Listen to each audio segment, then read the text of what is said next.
Welcome to Activity 27. In this activity, we will be developing fluency with two-part bonds of 10. We will be using the commutative property, so you can either make 1 and 9 is 10 or 9 and 1 is 10. You will need 2 of each bond block from 1 to 10, placed in a jumbled pile within reach of both players.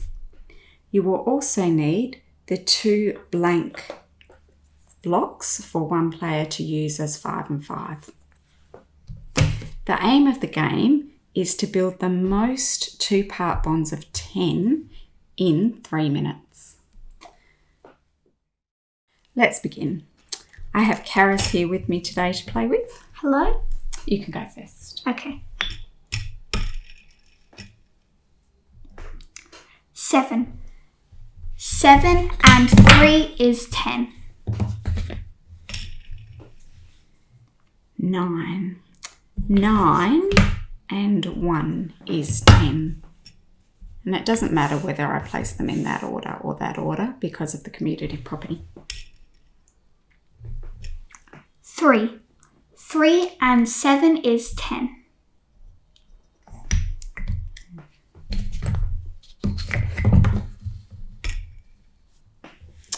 You've left me with no 3s or 7s. 8. 8 and 2 is 10.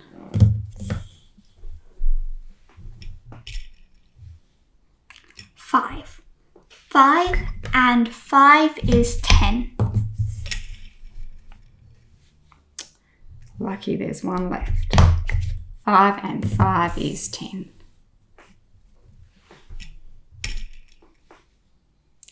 0. 0 and 10 is 10. Now on the line, on the line, okay. I'm not going to choose 7 because you've used all them. I will choose a 6. 6 and 4 is 10.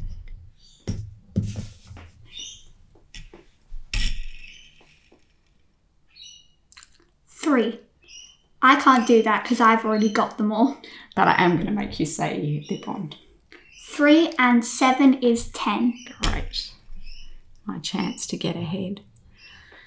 1 and 9 is 10.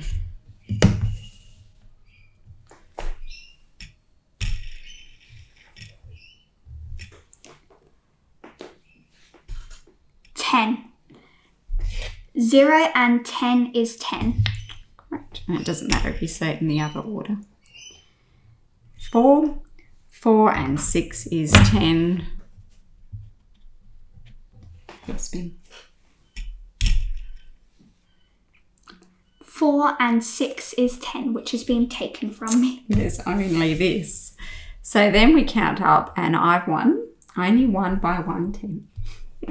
And I say I've got 1, 2, 3, 4, 5, 6. I have 6 10s. So I have 60. And I would circle this on my board. And Karis, your turn. I have 5 10s, so I would circle 50. How did you know it was 5 without counting? Because you've got 1 more than me, and 5 plus 1 is 6. Awesome. Thanks for joining us.